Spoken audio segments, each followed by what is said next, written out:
Hey everyone, thanks for stopping by. Welcome to my talk, Go from Kubernetes YAML Engineer to Software Engineer with CDK8s, the Cloud Development Kit for Kubernetes. My name is Robert, and I'm a Senior Solutions Architect at AWS. Also, I hate YAML. There's simply too much YAML in my life, and I think you know why. The moment you're trying to design some infrastructure, define it, deploy it, you get in touch with YAML.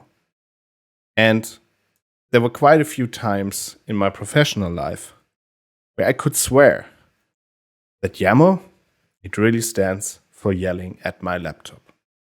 So to get into that mood, let's engineer some YAML, shall we? Here we have a very simple application. It's an HTTP echo server, and we want to set this up as a container on our Kubernetes cluster. And of course, we're using YAML because that's like the native thing you're doing when you are creating Kubernetes manifests. So let's look at that. First of all, we need a deployment, right? And the deployment tells us what kind of container we want to run, what image it is, what kind of ports it has, and so on. Then we need a service. The service is our entry door to our small echo server. And finally, we also need an ingress because this thing is so great, we want to expose that to the whole world, right? So we define an ingress object. And already we see all the problems that we have with Kubernetes YAML. There's a lot of repetition. You have this app echo label everywhere. There's a lot of repeated values. This port value is everywhere. And the hardest thing of all, we need to name things. And we have to make sure that we're using the same names at every place where it really counts, like here for the name of the service. So we wrote 45 lines of YAML here, and we're already seeing some problems. When you're writing your Kubernetes manifests with YAMLs, there's a lot of copy-paste going on. Now, that's often because to make a single change, actually you often have to make multiple changes at different locations, so everything works together. Now, you do this either manually and hope for the best, or you have some special tooling for that, like a templating engine. All this setup makes it really hard to share, and maybe you need a special package manager to actually do that, like Helm. All in all, that creates a very high cognitive load for engineers. I have to think about a lot of things, and some of them are not really important for me. But is there a different way to do it? Let's look at the CDK8s approach.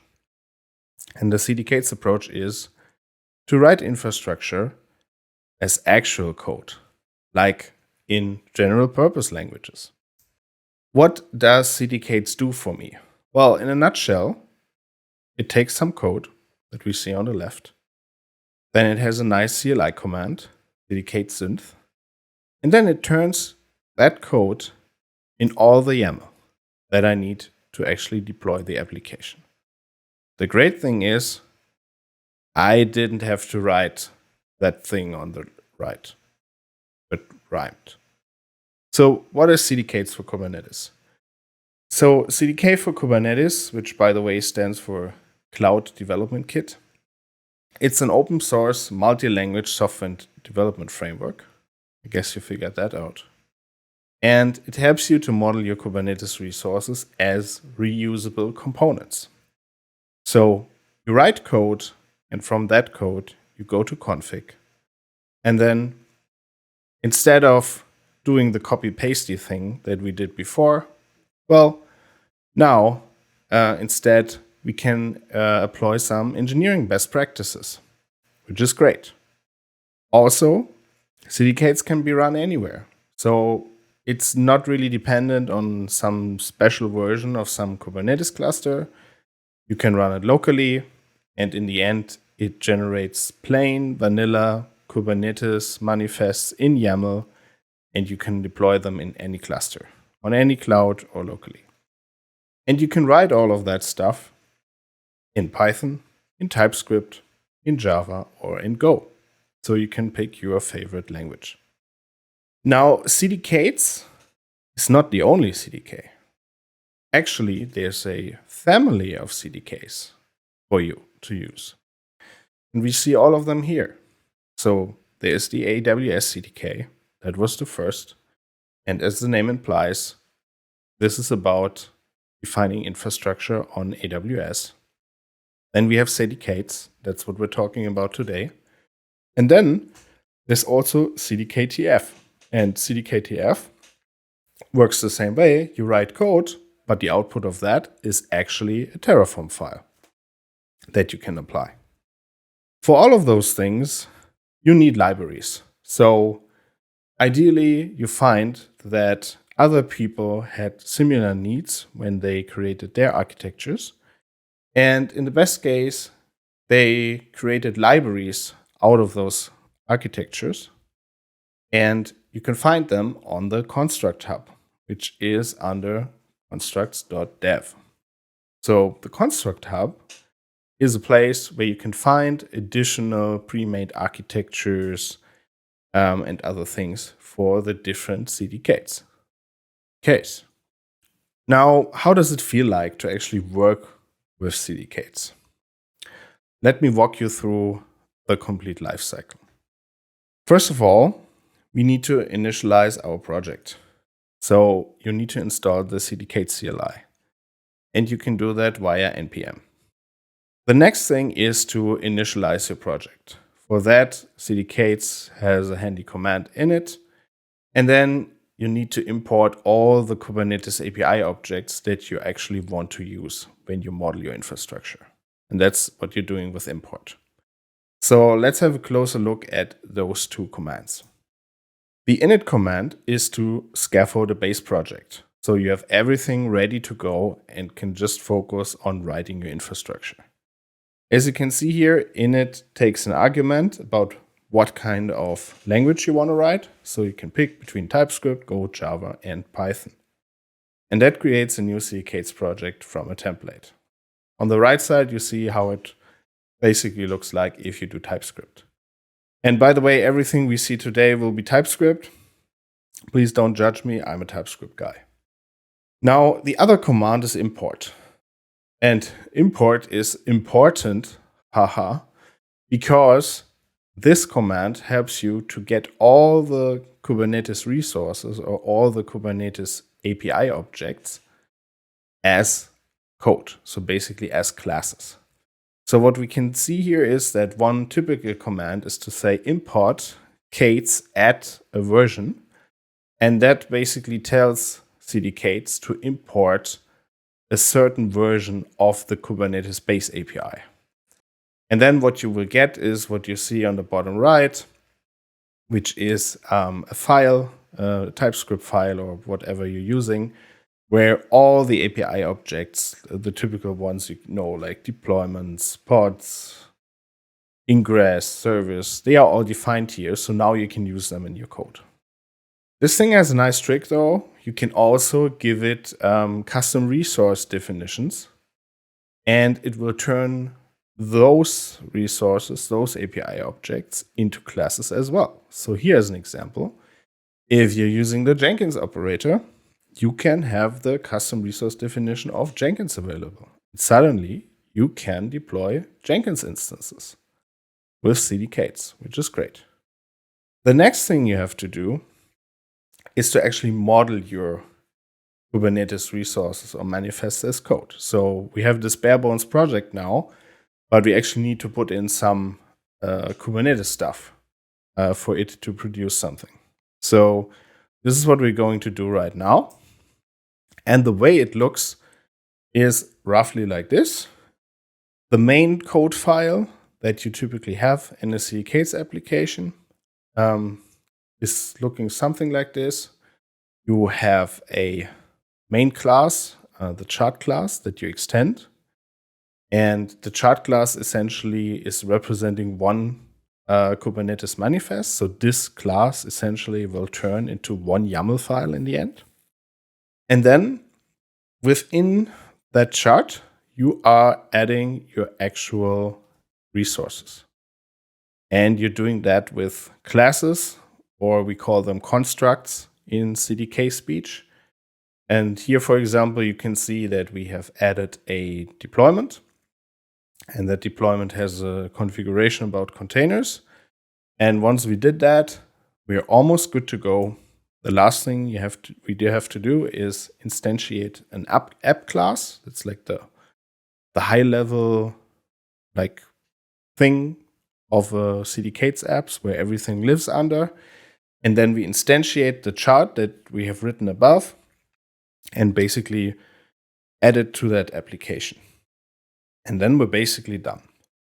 The cool thing about that is that as we're writing our infrastructure in code now, suddenly we get all the benefits from writing general purpose languages. We get code completion, for example. So we're starting to write objects or classes, and we get some smart proposals on what we could actually put in there. So configuring things is much easier. Also, we get inline documentation. So here we can see that the moment I pick the selector as a property I want to define, it also shows me the documentation for that. And at this point, you realize that, yay, your config is typed now. And that's awesome because there's less looking up of documentation online and more help in your IDE to get stuff done. Now, let's actually write that HTTP echo server with CDK8s. How does it look like? Well, to some extent, it still looks a lot like what we did in YAML. But there are some benefits. So have a look at that. First of all, we are using the kube deployment class over here. And this is essentially your vanilla deployment definition, deployment object, API object, however you want to call it, from the Kubernetes base API. And you see that we have to define a lot of the same things as you would with a YAML. As we go along, of course, there's also a kube service class, and there's our ingress class. So far, so good. Not too much new, but there are already some benefits we gain here. We are in a programming language now, so we can practice things like do not repeat yourself. So the port and the labels that we might need in different places, well, now essentially we can pull them out and we can only define them once and reference them. So that already cleans it up a little bit. Also about the naming is hard things. This is easier now because we see here that this service class, we actually didn't give the service a real name. It will just generate one for us. It will make sure that it's a unique name, so there's no collision. And when we need the service name somewhere else, we can just reference it by saying, hey, service.name, give me the name of that service. So naming is easier now because some of that CDK8s is doing for us. Now that we have defined our infrastructure, we can go ahead and create the Kubernetes manifests, the dreaded YAML, out of that. And we do that with a synth command. So calling CDK8 synth will take those manifests and create them for all those charts in your app. And this is absolutely plain vanilla Kubernetes YAML manifests. There's nothing specific about them. You can put them in any other tool or process you have, which works with Kubernetes manifests. It will work because there's essentially no trace that CDK8s created that. And that's good because now we actually want to deploy that stuff so it runs in Kubernetes. And the way we can do that now really depends on how we are operating in our company. So in the simplest way, you can just call kubectl apply. The manifest will be found in the dist directory of the CDK8s project. And you're good to go, and Kubernetes will work on that manifest and deploy it. But of course, as I said before, you can use any tool that works with a Kubernetes manifest. So if you are one of those fancy kids who are already doing GitOps, so you're checking in your manifests into Git, and then your Kubernetes cluster is continuously pulling that and applying that, well, you can do that too. Now that you have the output, you have that manifest, just check it into your Git, and your GitOps process should just work. Now we did all of that, and we feel pretty good about it. So we're thinking, hey, what we just built, that's a great thing. Everybody should be able to use that. So let's package that as our own class, as our own construct, and make it available to everyone else. How are we doing that? Well, because we're working in a normal programming language, we can also use normal package managers and package repositories, artifact repositories, or however you want to call them, and put our code there to share it. And that, of course, could be privately, so we're only sharing this internally at our company with our team, or it could also be publicly as a software package. And then somewhere, someone might find your cool construct, and part of this construct of your own construct library is this cool echo server deployment that we just saw. We just packaged that as its own class, its own construct. And then somebody else can use that and have an echo server. And they had to do even less work on that because you obviously built in best practices and all that good stuff, right? Now, we saw that with a programming language, we get some benefits for making the code easier, making the configuration clearer, removing repetition. But we haven't yet used one of the main benefits of programming, which is abstractions. So abstracting things to make it even easier and to remove undifferentiated stuff that we don't care about really. And this is where CDK8s Plus comes in. And CDK8s Plus is another library that builds on top of CDK8s. And to explain what it really does, I have to talk about construct levels.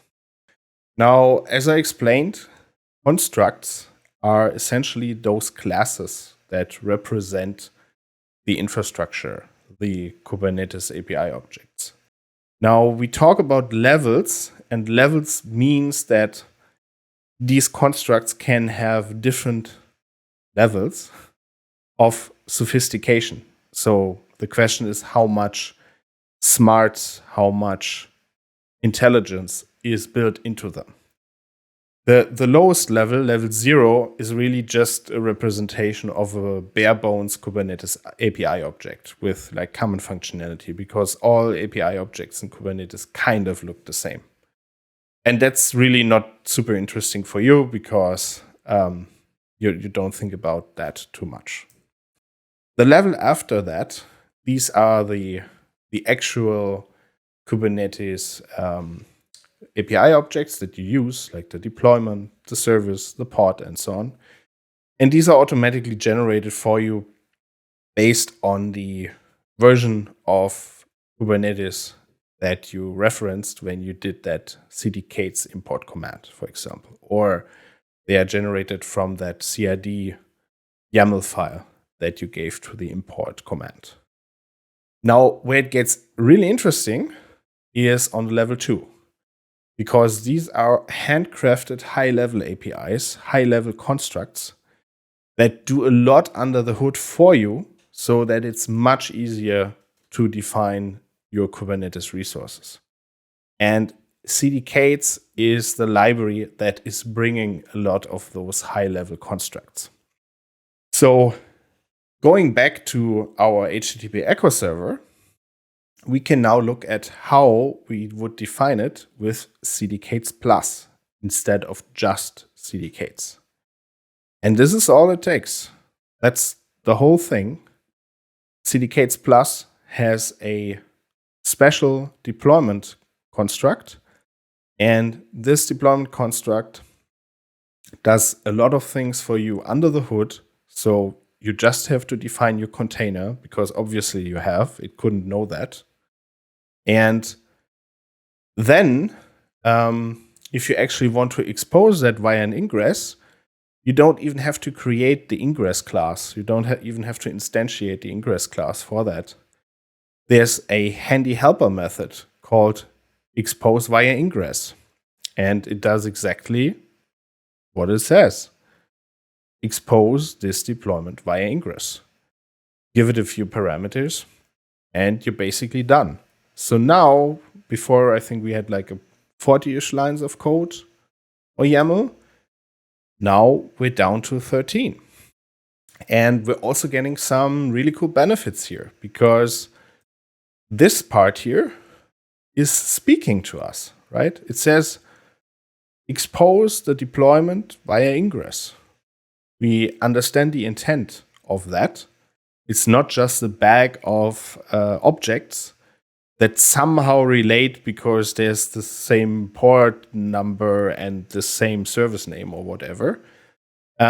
We can see a little story here. We know what the engineer wanted to do.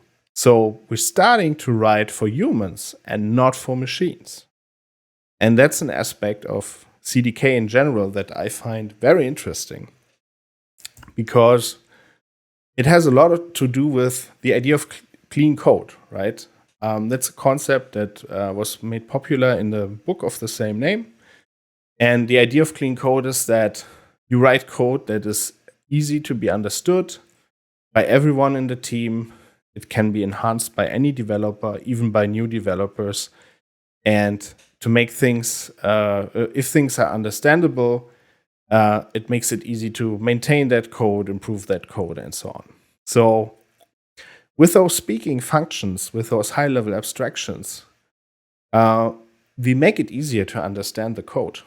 We make it easier to understand the infrastructure we are defining with that code. To give you an example, going back to the deployment definition we just did with CDK8s, we can read that story out of the text, right? We said, hey, create a deployment and then call expose via ingress. That's the story. As a human, that's easier to read.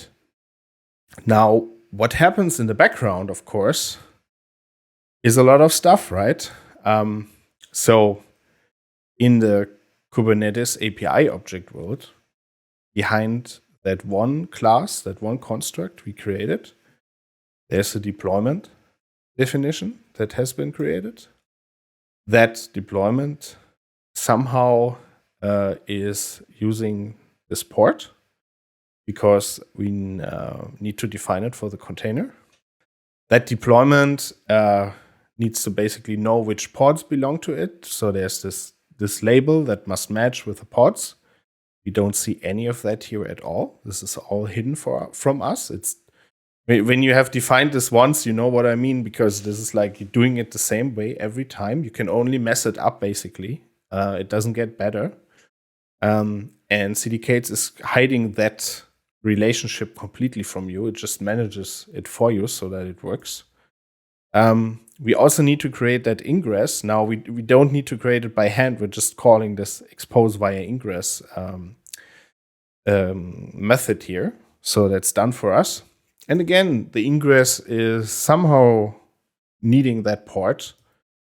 And the ingress has a service, right? If you remember, we need the ingress points to a service object, and the service object also kind of needs the port, and it's pointing to the same labels because it needs to know which pods belong to the service object. And now you basically know why maybe you need a graph database to understand what's happening in Kubernetes. But the gist here is that CDK8s is doing all of that under the hood for you.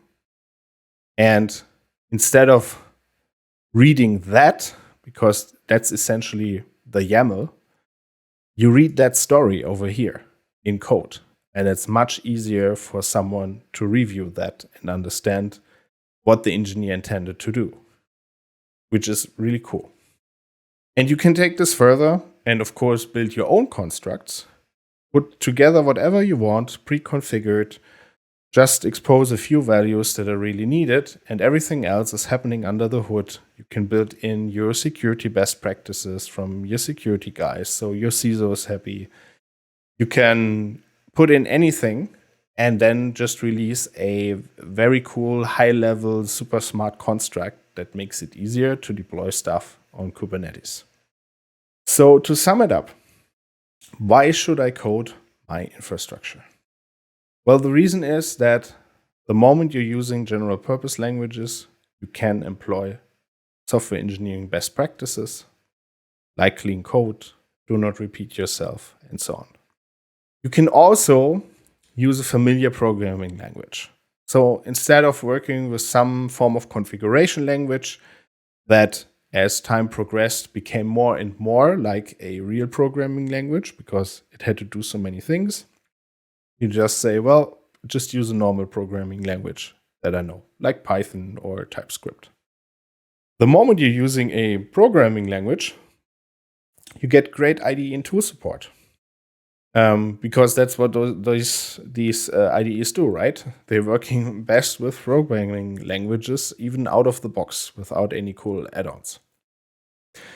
And then you can build those powerful abstractions, or you can use those powerful abstractions from CDK8s. And as mentioned before, you can use that for your own developer platform. You can extend the existing abstractions, or you can build your own, and then you can share them internally or externally and make it easier for people to use Kubernetes. Now, there might be a few reasons why you do not want to use CDKs and programming languages. And one of the reasons might be that you're saying, hey, but I'm totally fine with my existing tools, and I like my mountain of YAML. It's a great friend for me. One thing I can say here is that you can actually mix and match. So with CDK8s, you can also import existing Kubernetes manifests in YAML and then sprinkle some new deployments, some new API objects in with CDK8s. So it's not an all or nothing thing. If you have a new, smaller project that you need to deploy in Kubernetes, you could try out CDK8s. Now, you might also just don't like coding, which is fine, because the coding is great until it's not, right? Things break. You have a dynamic a processing flow, control flow. So things can get complicated. Typically, I don't see that with CDK. Typically, the code is pretty readable because it's just do this resource, this resource, this resource. So it's just reading it from top to bottom. So that's fine. But yeah, it can have some downsides. And if you're the author of a Helm chart, meaning you are building Helm charts, you are creating them, then also CDK8s is currently not helping you so much because it cannot create Helm charts. You can deploy Helm charts with it. That's absolutely no problem. If you're referencing a Helm chart and say, I want this deployed with these parameters, you can do that in CDK8s, but it's not a Helm chart creator for that case. Not yet, at least.